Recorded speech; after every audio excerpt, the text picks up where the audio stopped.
कहिए कैसे हैं आप? बच्चे को बिगड़ने से कैसे बचाएं? देखिए, बहुत बार जब ये सुनने में आता है ना कि फला का बच्चा तो बिगड़ गया, फला का बच्चा ये करने लगा, फला का बच्चा वो करने लगा, ऐसा हो गया वैसा हो गया, तो ये सुन के ना मन एकदम से धक हो जाता है, घबरा जाता है पेरेंट्स का कि कहीं ये आदत, कहीं हमारा बच्चा भी ना बिगड़ जाए, कहीं ये चीज़ हमारे बच्चे के साथ ना हो जाए। तो क्या करें? तो पेरेंट्स ऐसे में क्या करें? बच्चों को बिगड़ने से कैसे बचाएं?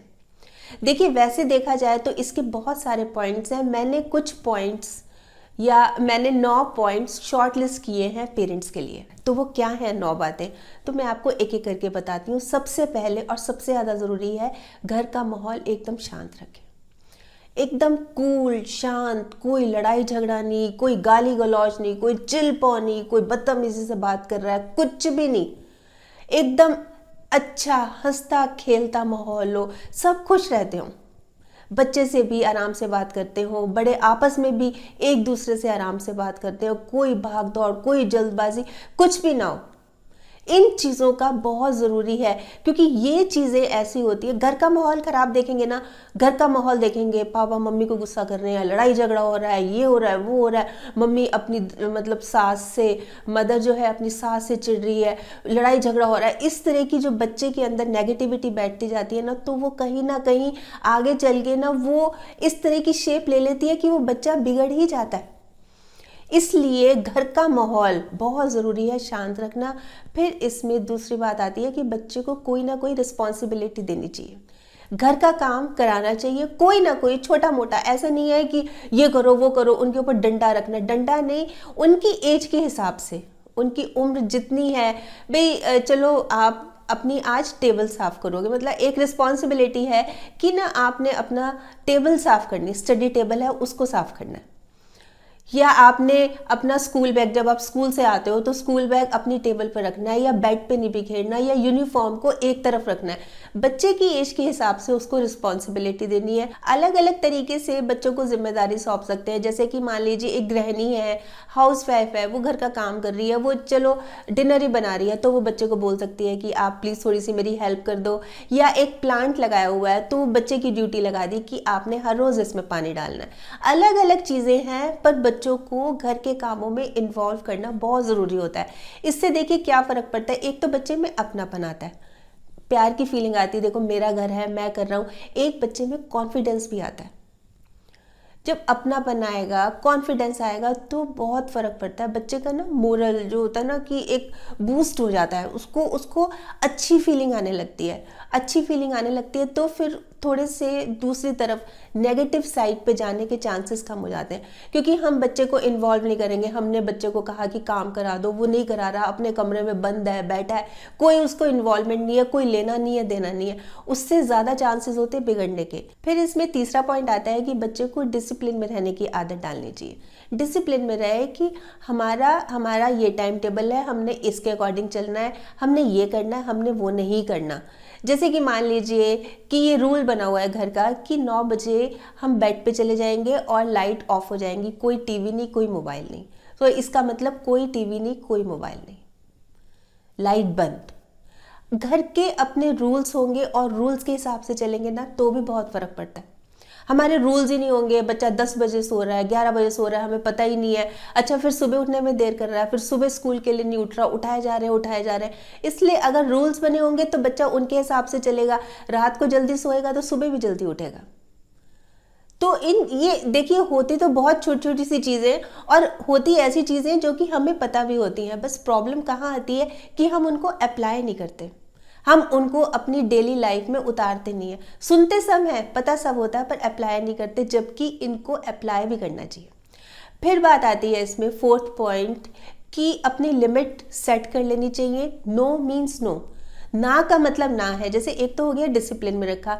हम आमतौर पे क्या करते हैं पेरेंट्स की, हमारे पास सबसे इजी काम ये होता है कि बच्चे की पिटाई। बच्चे ने कुछ भी अच्छा नहीं किया, चलो मारो, 2 थप्पड़ मारो, अपना बस हम भी खुश। खुश क्या कि चलो हमने अपना गुस्सा निकाल दिया, और बच्चा अपना अलग कमरे में जाके बैठे, वो जो कर रहा है कर रहे, पर हम तो एक बार अपना एंगर हमने रिलीज कर दिया, गुस्सा हमने निकाल दिया, चलो हम तो रिलैक्स हो गए। पर ये क्या सही है? बच्चे की मार पिटाई बिल्कुल सही नहीं है। उसकी बजाय हमें अपनी लिमिट सेट कर लेनी चाहिए। मार पिटाई करके कोई हल नहीं होता। क्या होगा, इसका एंड क्या होगा कि बच्चा अलग जाके बैठ जाएगा, वो बात नहीं करेगा, वो खाना नहीं खाएगा। फिर जिसने पिटाई की है, जैसे मान लीजिए एक लेडी ने की है, उसके दिल में नहीं होगा कुचर कुचर, उसके मन में नहीं होगा, उसको महसूस नहीं होगा कि अरे मैंने ये क्या कर दिया, मैंने क्यों मार दिया इसको। वो भी तो बहुत महसूस करते ही हैं हम। फिर हाथ किस लिए उठाना है? क्यों नहीं इस बात को दूसरे वे से समझाया जाए, क्यों नहीं एक डिसिप्लिन बना लिया जाए या एक लिमिट सेट कर ली जाए। जैसे कि आपने शाम को 7 बजे के बाद बाहर नहीं रहना, आपने शाम को जब खेल के आओगे तो 7 बजे तक आ जाना है, उसका मतलब 7 बजे तक आ जाना है।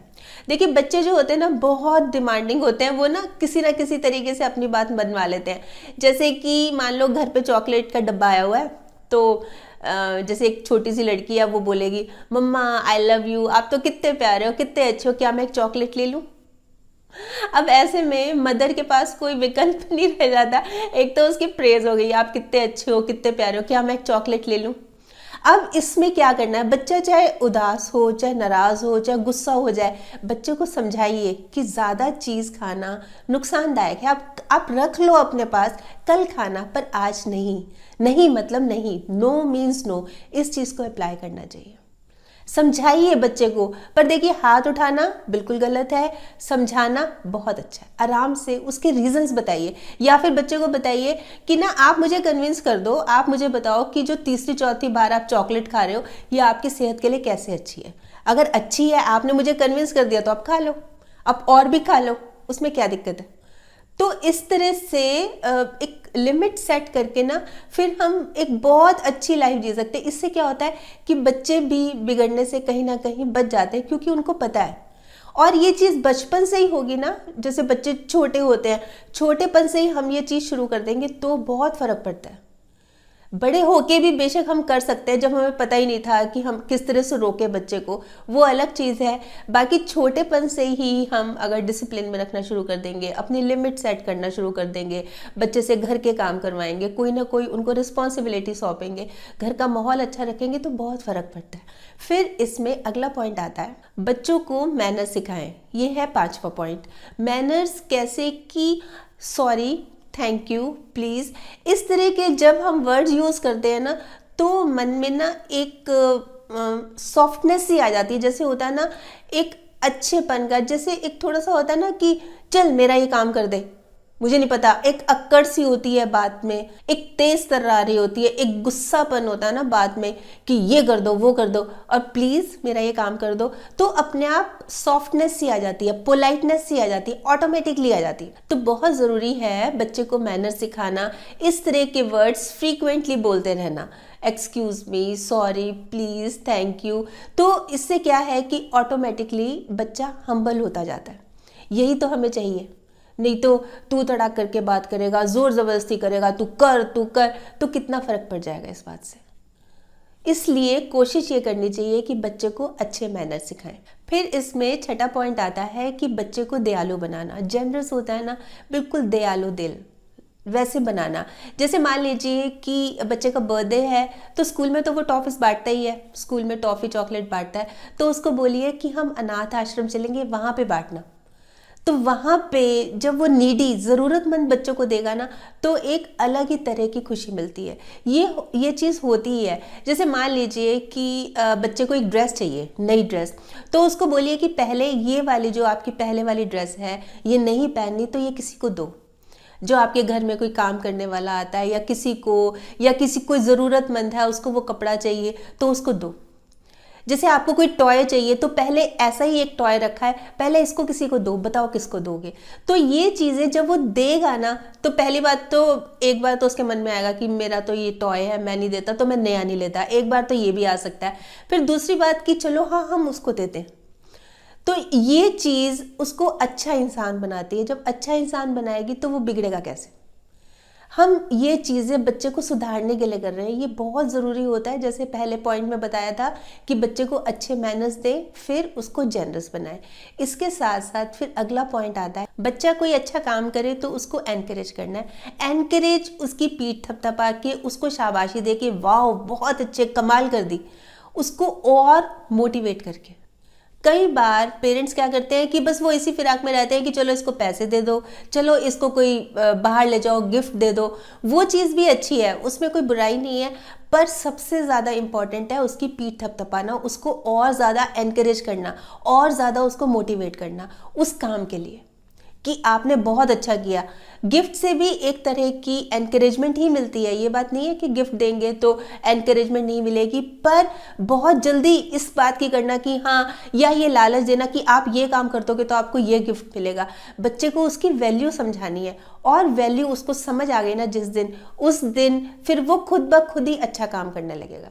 फिर इसमें 8वां पॉइंट आता है कि बच्चे को सही या गलत, अच्छे या बुरे के बारे में जानकारी देते रहना। बच्चे की कंपनी कैसी है, बच्चे के दोस्त कैसे हैं, या वो दोस्त कैसा है जो हमेशा चीटिंग करता है, वो दोस्त कैसा है जो बड़ों से बदतमीजी से बात करता है। बच्चे को ये समझाना कि ये चीज़ें कैसी हैं, क्या ये चीज़ें सही हैं, इस तरह से बात करना, इस तरह से बड़ों से रिएक्ट करना, या चोरी करना, या ये गलत करना, या ये सही नहीं है। बच्चे को देखिए, उसका तो मन बिल्कुल क्लीन होता है, उसको बिल्कुल समझ नहीं होती, उनको ये चीज़ें अच्छी लगती हैं, इसलिए वो उस ट्रैक पे चलना शुरू कर देते हैं। जबकि पेरेंट्स का ही फर्ज है ना बच्चों को समझाना। पेरेंट्स नहीं समझाएंगे तो कौन समझाएगा, पर पेशेंस रख के पेरेंट्स बताएं उसको, अलग अलग एग्जाम्पल्स देके। देखिए जैसे आजकल कोई मूवी दिखा के, कोई वीडियो के थ्रू, या कोई कहानी सुना के कि इस बच्चे ने झूठ बोला, इस बच्चे ने चोरी की, तो इसका अंत क्या होगा, ये बच्चा ईमानदारी की राह पे चला, ये बच्चा अच्छा है, ये बच्चा चीटिंग नहीं करता, इसका अंत क्या होगा। तो बच्चे से खुद ही पूछने की कोशिश कीजिए, खुद ही उसको, मतलब जैसे होता है ना कि क्वेश्चन मार्क में छोड़ दीजिए कि आप बताओ कि आप क्या सोचते हो। तो बहुत ज़रूरी है बच्चे को समझाना कि उसकी संगत कैसी है, उसकी कंपनी कैसी है, और उसके प्लस और माइनस पॉइंट। कोई बच्चा अगर कैसा है तो किस तरह से रिएक्ट करना चाहिए, उससे दूर रहना चाहिए या उसके साथ रहना चाहिए, ये पेरेंट्स को ही बताना पड़ेगा। फिर इसमें अगला पॉइंट यानी 9th पॉइंट आता है कि पेरेंट्स को समय देना चाहिए। ये सब पॉइंट्स पर, जितने मैंने 8 पॉइंट्स बताए ना, सब पे भारी है। सबसे ज़्यादा जो मोस्ट इम्पॉर्टेंट पॉइंट है कि पेरेंट्स को समय देना चाहिए। समय नहीं है, पेरेंट्स दिन रात, सुबह जल्दी चले जाते हैं, शाम को देर रात आते हैं, किस लिए, बच्चे के लिए, और बच्चे के लिए ही समय नहीं है। कमा रहे हैं बच्चे के लिए समय नहीं है। बच्चे को बाहर घुमाने नहीं ले जाते, बच्चे को आउटिंग पे नहीं ले जाते, बच्चे के स्कूल में पेरेंट टीचर मीटिंग होती है उसी में नहीं आते। और मदर्स भी देख लीजिए, कहने को तो पूरे टाइम घर पे है, हाउसवाइफ है, लेकिन किटी पार्टीज नहीं उनका पीछा छोड़ती, उनके फ़ोन, उनके मोबाइल, उनकी चैटिंग ही नहीं पीछा छोड़ती। तो कैसे हम उम्मीद रख सकते हैं कि बच्चा सही लाइन पर चलेगा। क्यों, हमने सारे बच्चे को सुख सुविधाएं, सारे ऐशो आराम दे रखे हैं, गाड़ी है बच्चे के पास, ड्राइवर है, सब कुछ दे रखा है हमने, बस समय नहीं दे रखा, तो पूरे चांसेस है कि बच्चा बिगड़ेगा। अगर हम बच्चे को समय देंगे, बच्चे के साथ बैठेंगे, उससे बात करेंगे, तो एक तो वो अपनी बातें शेयर करेगा, फिर पता भी लगेगा हमें बच्चे के बारे में। देखिए ये चीज़ बहुत ज़्यादा ज़रूरी है। बच्चे की अगर हम अच्छे फ्यूचर की कामना करते हैं ना, हम ये कामना करते हैं कि बच्चा बिगड़े ना, तो बच्चे के साथ समय बिताना पेरेंट्स का निहायत ज़रूरी है, बहुत ज़्यादा ज़रूरी है। इस चीज़ की इम्पोर्टेंस को जिस दिन पेरेंट्स ने समझ लिया ना, उस दिन समझ लीजिए कि बच्चा अब कोई चांसेस नहीं है उसके बिगड़ने के। तो ये तो थे 9 पॉइंट्स। मेरे हिसाब से मुझे लगता है कि अगर हम इन बातों का ख्याल रखेंगे तो हम यकीनन बच्चे को बिगड़ने से बचा सकते हैं। वैसे आप बताइए, आप क्या सोचते हैं? अगर इसके अलावा भी आपके मन में और भी बहुत ज़रूरी बातें चल रही हो कि हाँ, अगर इन बातों का भी ख्याल रखा जाए तो हम बच्चों को बिगड़ने से बचा सकते हैं, तो ज़रूर बताइएगा। आपके कमेंट्स का मुझे इंतज़ार रहेगा। तो कल फिर मिलूंगी, तब तक स्माइल भी रखिए और पॉजिटिव रहिए और पॉजिटिव सोचिए।